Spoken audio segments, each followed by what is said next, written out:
உடல் எடையை குறைக்கிறதுக்கு நம்ம லஞ்ச் செய்ய போறோம். ரொம்ப டேஸ்டான ஹெல்தியான high protein weight loss recipe செஞ்சு காட்டுறேன்ப்பா.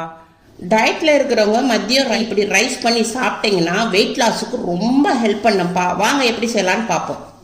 இது நம்ம நார்மலாக சாப்பிட்ற ஒயிட் ரைஸ் கிடையாது.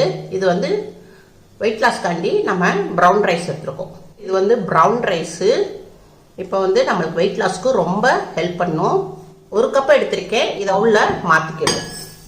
இது வந்து ஒரு 45 நிமிஷத்துக்கு தண்ணி ஊற்றி ஊற விடுவோம்.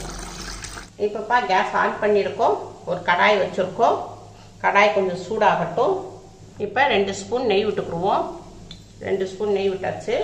கொஞ்சோண்டு சீரகம் போட்டுக்குருவோம். ஒரு பட்டை போட்டுக்குருவோம். ஒரு ஸ்டார் பூ போட்டுக்குருவோம். இது ஜாவித்திரிப்பா.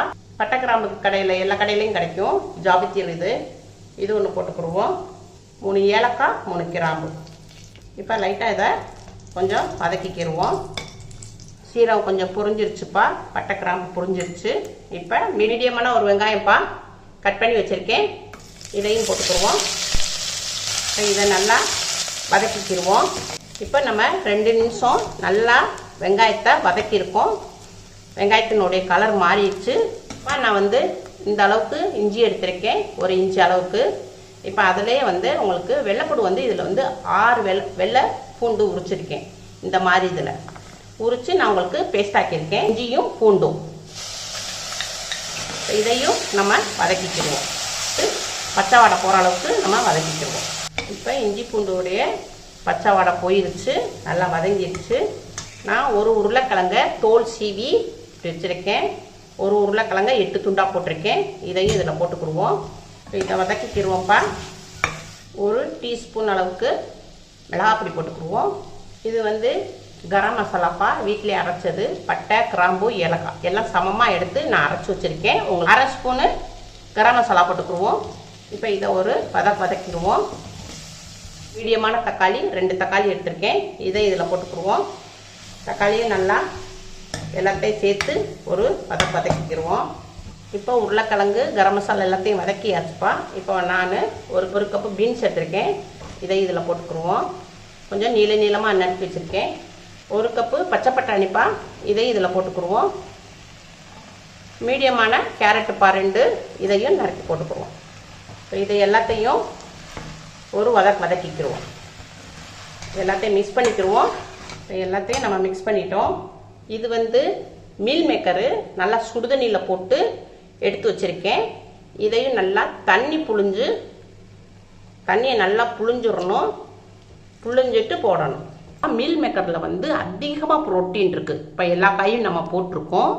அதில் நம்ம எக்ஸ்ட்ரா வந்து நம்ம வந்து மீல் மேக்கர் சேர்த்துருக்கோம். மீல் மேக்கர் எதுக்கு சேர்த்துருக்கோம்னா ப்ரோட்டீன் அதிகமாக இருக்குது. அதனால் மீல் மேக்கர் சேர்த்துருக்கோம். மீல் மேக்கர் இல்லைனாக்க நீங்கள் பன்னீர் போட்டுக்கோங்க. பன்னீர்லேயும் உங்களுக்கு ப்ரோட்டீன் இருக்குது. மீல் மேக்கரை நல்லா தண்ணியை பிழிஞ்சு போட்டாச்சு. இப்போ இதை எல்லாத்தையுமே கலந்துக்குருவோம், மிக்ஸ் பண்ணிக்கிடுவோம். இப்போ எல்லாத்தையும் நம்ம ஒரு 5 நிமிஷத்துக்கு நல்லா வதக்கியிருக்கோம். இப்போ தேவையான அளவுக்கு உப்பு போட்டுக்கிடுவோம்ப்பா. இது பிங்க் சால்ட்டுப்பா. வெயிட் லாஸ்க்காண்டி ரொம்ப யூஸ்ஃபுல்லாக இருக்கும். இதையும் மிக்ஸ் பண்ணிக்கிடுவோம். உப்பையும் 4 பச்சை மிளகாய் இதை 2ஆக கட் பண்ணி போட்டுக்கிடுவோம். இப்போ நம்ம பச்சை மிளகாய் நறுக்கி போட்டாச்சு. கொத்தமல்லி இலை ஒரு பிடிக்கு நல்லா வாஷ் பண்ணி வச்சுருக்கேன். இப்போ இதையும் நறுக்கி போட்டுக்கிடுவோம். புதினா இருந்தால் புதினாவும் போட்டுக்கணும்ப்பா கொஞ்சம். இப்போ என்கிட்ட வந்து புதினா இல்லை. இப்போப்பா ஒரு அரை எலுமிச்சம்பழம் இதையும் நம்ம சாறு எடுத்து ஊற்றிக்கிடுவோம். கொட்டை இருக்கும், அதனால நான் இப்படி நிறுத்து ஊற்றுறேன். இப்போ இதை எல்லாத்தையும் மிக்ஸ் பண்ணிக்கிடுவோம். இப்போ எல்லாத்தையும் இதை மிக்ஸ் பண்ணியாச்சு. இப்போ அவ்வளோதான்ப்பா. எல்லாம் மசாலா எல்லாம் நம்ம போட்டாச்சு. இப்போ வந்து இது வந்து எனக்கு வந்து சின்ன குக்கராக இருக்குப்பா. அளவு வந்து இப்போ காய்க்கே இவ்வளவு ஃபுல்லாக வந்துருச்சு. இப்போ இதில் வந்து நம்ம ரைஸ் போட்டோம்னா நம்மளுக்கு வந்து பத்தாது. நான் 4 பேர் சாப்பிட்ற அளவுக்கு செஞ்சுருக்கேன். இப்போ வந்து நான் குக்கர் மாற்றிக்கிறேன். இப்போ நம்ம குக்கரை மாற்றியாச்சு. இப்போ இந்த கப்பில் தான் நம்ம ப்ரௌன் ரைஸ் எடுத்துருந்தோம். இப்போ இந்த அதே கப்பில் நம்ம 1 கப்பு ரைஸ்க்கு 2 கப்பு தண்ணி ஊற்றணும்.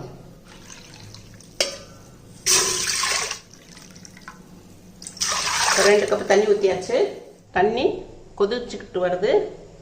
இப்போ 45 நிமிஷம் ஆயிருச்சு. நல்லா அரிசி ஊறிடுச்சு. அரிசி நல்லா ஊறிடுச்சுப்பா. நம்ம வந்து நல்லா தண்ணி நிறுத்திட்டு போடணும். தண்ணியோட போடக்கூடாது. நல்லா தண்ணியை நிறுத்திட்டு போடணும். இப்போ ரைஸ்க்கு தேவையான அளவு உப்பு போட்டுக்கிடுவோம். கொதிச்சுக்கிட்டு வருது. இப்போ நம்ம வதக்கி வச்சுருந்தோம் இல்லையா வெஜிடபிள் எல்லாத்தையும் இதில் நம்ம போட்டுக்கிறோம். இப்போப்பா நம்ம வதக்கி வச்ச வெஜிடபிள் எல்லாத்தையும் நம்ம போட்டாச்சு. இதை வந்து நம்ம மிக்ஸ் பண்ணிக்கிடுவோம், கலந்துக்கிடுவோம். காயும் கொஞ்சம் வேகணும், அப்போ ரைஸும் கொஞ்சம் வேகணும். அதனால இது கொஞ்சம் நல்லா கொதிச்சு வரட்டும். கொஞ்சம் வேக விடுவோம். ஒரு 5 நிமிஷத்துக்கு வேக விடுவோம். இப்போ மூடி போட்டுருவோம். இதை வந்து குக்கர் மூடி போட்டாச்சு. இப்போ வந்து இதை எடுத்துட்டு குக்கரை எடுத்துக்கிடுவோம். தோசை தவா வச்சுருக்கேன். தோசை தவா வந்து நான் ஏற்கனவே அடுப்பில் சிம்மில் ஹீட் ஆக்கி வச்சுருக்கேன். இப்போ இந்த குக்கரை வந்து நம்ம இதில் வச்சிடணும். இந்த மூடி போட்ட பிறகு நம்ம தோசை தவாவில் இதை நம்ம வெஜ்ஜு புலாவ் குக்கரை இதில் வச்சுட்டோம். இப்படி வச்சோம்னா நமக்கு வந்து இதில் வந்து அடி பிடிக்காது. அடி பிடிக்காமல் நம்மளுக்கு தோசை தவாவுடைய ஹீட்லேயே நம்மளுக்கு தம் ஆயிரும். அடுப்பு வந்து மீடியத்தில் வச்சுருக்கணும்.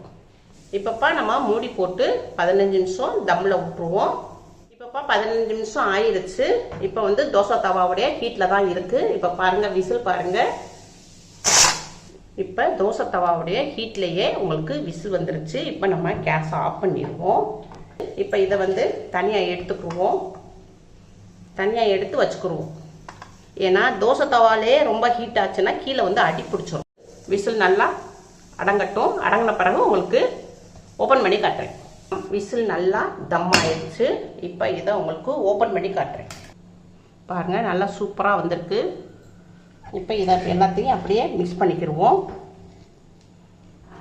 ப்ரௌன் ரைஸு நல்லா வெந்துருச்சுப்பா. நல்லா பார்த்தீங்களா, பொழு பொழுன்னு இருக்குது. கீழே பார்த்தீங்களா ஒரு பிட்டு பிடிக்கலை பாருங்கள். ஒரு பிட்டு பிடிக்கலை.